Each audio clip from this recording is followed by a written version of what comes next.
നമസ്കാരം. നാളെ വിഷുവാണ്. അപ്പോൾ സാധാരണ നമ്മൾ കണി വയ്ക്കാനുള്ള സാധനങ്ങളൊക്കെ നമ്മുടെ നാട്ടിലാണെങ്കിൽ എല്ലാം പറമ്പിൽ നിന്നും അമ്മയോ അച്ഛനോ കാരണന്മാരൊക്കെ എടുക്കുകയാണ് ചെയ്യുന്നത്. ഇപ്പം നമ്മൾ കാരണന്മാരുടെ സ്ഥാനത്തൊക്കെ ആയി. പക്ഷേ നമുക്ക് പറമ്പിൽ ഈ സാധനമൊന്നും കിട്ടാനില്ല. അപ്പം എല്ലാം കടകളിൽ ചന്തയിൽ പോയി മേടിക്കണം. അപ്പോൾ ഇന്ന് നമ്മൾ വിഷു മാർക്കറ്റിൽ കണിക്കൊന്ന ആദ്യമായ സാധനങ്ങളൊക്കെ മേടിക്കാനായിട്ട് പോവാം.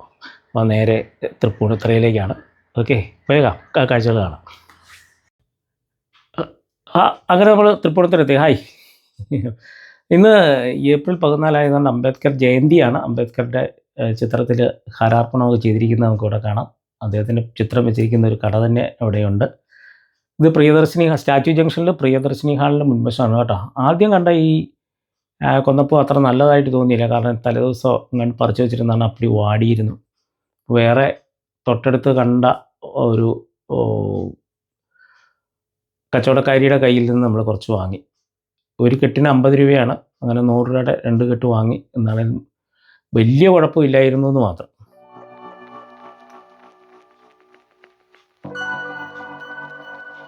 പിന്നെ ഒരു ചക്ക കണി വെക്കണമല്ലോ.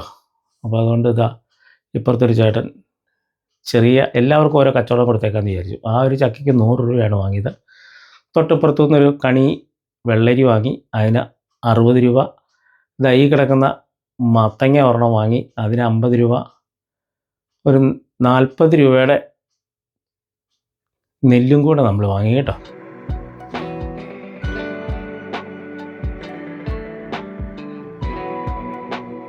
രാവിലെ ഇതാണ്ട് 8:30-9 മണിയാണ് സമയം. വലിയ തിരക്ക് കാണുന്നില്ല. ഇവിടെ വന്ന് കുറച്ച് നമുക്ക് ഈ ജമന്തി പൂ കൂടി, ജമന്തിയല്ല, എന്താ മാരിഗോൾഡ് ബന്ദിപ്പൂ ഒരു മാലയും കൂടെ വാങ്ങിച്ചേക്കാമെന്ന് പറഞ്ഞു വിചാരിച്ചു. ഒരു കുറച്ച് ബന്ദിപ്പൂ മാലയും പിന്നെ തുളസിപ്പൂ മാലയൊക്കെ അവിടുന്ന് വാങ്ങി. അദ്ദേഹത്തിനും കൊടുത്തു ചെറിയൊരു കച്ചവടം. വീണ്ടും അതാ ഈ പ്രിയദർശിനി ഹാള് നമുക്കൊന്ന് കാണേണ്ട തന്നെയാണ് കേട്ടോ. കാരണം എന്താണെന്ന് വെച്ചാൽ അവിടെ കുറേ കൃഷ്ണൻ്റെ പ്രതിമകൾ അല്ലെങ്കിൽ കണി വെക്കാൻ ഉപയോഗിക്കുന്ന പല പല സാധനങ്ങളും അവിടെ വിൽക്കാനുണ്ട്. കഴിഞ്ഞ വർഷവും കണ്ടിരുന്നു. ഈ വർഷം നമുക്കൊന്ന് നോക്കാം അവിടെ ഉണ്ടോ എന്ന് നോക്കാം കേട്ടോ. ഇവിടെ അതേ വേറെ കുറച്ച് കൊന്നപ്പൂ കണ്ട്. അതും വലിയ കുഴപ്പമില്ലായിരുന്നു. അപ്പോൾ അവിടുന്ന് മേടിച്ചു ഒരു 50 രൂപയ്ക്ക് കൊന്നപ്പൂ. ഈ കാണുന്നതാണ് പ്രിയദർശിനി ഹാള്. ഗുരുവായൂർ കണ്ണൻ വിഷു ആഘോഷമായിട്ട് ഓരോരുത്തർ കണ്ണനെയൊക്കെ വാങ്ങിച്ചുകൊണ്ട് പോകുന്നു. നമുക്ക് ഇവിടെ പ്രദർശിപ്പിച്ചിരിക്കുന്നത് 350 മുതൽ 2500 രൂപ വരെ വിലയുള്ള പലതരത്തിലുള്ള കൃഷ്ണന്മാരെയുണ്ട്. പ്ലാസ്റ്റർ ഓഫ് പാരീസ് കൊണ്ടുള്ളതുണ്ട്, മണ്ണ് കൊണ്ടുള്ളതുണ്ട്, അതുപോലെ പേപ്പർ പൾപ്പ് കൊണ്ടുള്ളതുണ്ട്, പിന്നെ സിന്തറ്റിക് ഒരു സാധനം കൊണ്ടുണ്ട്. ഇങ്ങനെ പല രീതിയിലുള്ള കണ്ണന്മാരുണ്ട്. അതുപോലെ വാൾ പെയിൻറ്റിങ്സ് ഉണ്ട്, മൊറയിൽ പെയിൻറ്റിങ്സ് ഉണ്ട്. അതുപോലെയുള്ള ഒരുപാട് സാധനങ്ങൾ വിഷുവിന് കണി വെക്കാൻ പറ്റിയ ഒരുപാട് സാധനങ്ങൾ ഇവിടെയുണ്ട്. ഇവർ എല്ലാ വർഷവും തന്നെ ഇവിടെ ഈ പ്രദർശനവും കച്ചവടവും നടത്തുന്നതായിട്ടാണ് അവർ പറഞ്ഞത് കേട്ടോ. നമുക്ക് മുടിയൊക്കെ ഉണ്ട്. മുടി ഈ ശ്രീകൃഷ്ണൻ്റെ കിരീടം പോലെ മുടി വെക്കുന്നുണ്ട്. ഇതുപോലെ നെൽ കുലകളുണ്ട്.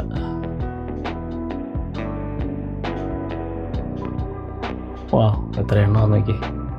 ഇവർക്ക് തൊട്ടടുത്ത് തന്നെ പൂർണ്ണത്രയീശൻ്റെ അമ്പലത്തിനടുത്ത് തന്നെ ഷോപ്പും ഉണ്ടെന്നാണ് പറഞ്ഞത്.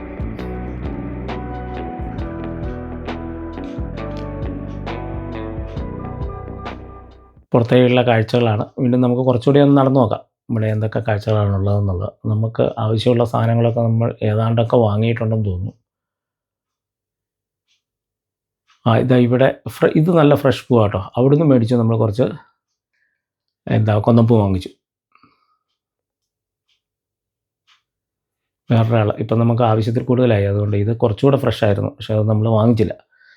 നല്ല പൂക്കളൊക്കെയാണ്. തിരക്കായി വരുന്നേ ഉള്ളൂ. വൈകുന്നേരം ആകുമ്പോഴത്തേനും ഇവിടെ നല്ല തിരക്കായിരിക്കും. വിഷു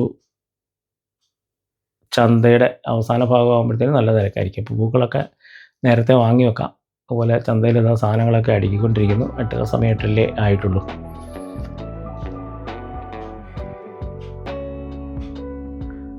ഈ ചന്തയിലൂടെ ഈ കാഴ്ചകളൊക്കെ കണ്ടു നടക്കാൻ നല്ല രസമാണ് കേട്ടോ. വാഴയിലയും ഒക്കെ വാങ്ങിപ്പോകുന്ന ഒരാൾ. പിന്നെ പടക്കക്കടകളുണ്ട്. പടക്കങ്ങളൊക്കെ ഇവിടെ നിരത്തിക്കൊണ്ടിരിക്കുക. ഇതൊക്കെ വൈകുന്നേരമാണ് കച്ചവടം. ഇനി നമുക്ക് ചന്ത ശരിക്കുമുള്ള മാർക്കറ്റുണ്ടല്ലോ, ആ മാർക്കറ്റ് ഒന്ന് കാണാൻ പോവാം. എന്നാൽ മാർക്കറ്റിലൊക്കെ തിരക്കായി വരുന്നേ ഉള്ളൂ. 1 കിലോ അത് മതിയെന്ന്, ആകെ 2 പേരാ ഉള്ളത്. ഓ മേടിച്ചു പോയി, അപ്പുറത്തുനിന്ന് വാങ്ങിച്ചു പോയി എന്ന് പറയാം. അവരോടൊക്കെ ചെറിയ കുശലം പറഞ്ഞ് നമ്മൾ മാർക്കറ്റൊക്കെ കണ്ട് തിരിച്ച് വീണ്ടും നമ്മുടെ സ്റ്റാച്യു ജംഗ്ഷനിൽ തന്നെ എത്തി.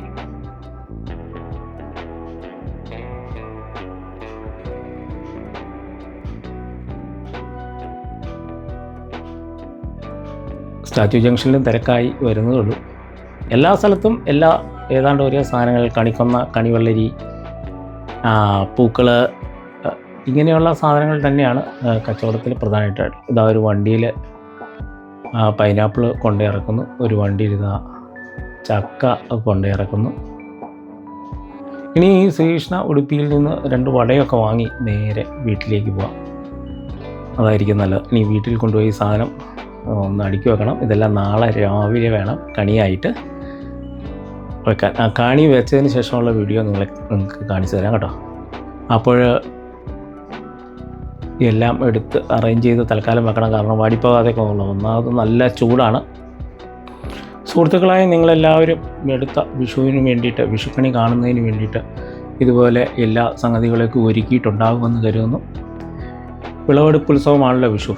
അപ്പോൾ എല്ലാവർക്കും എല്ലാ നന്മകളും ഉണ്ടാകട്ടെ.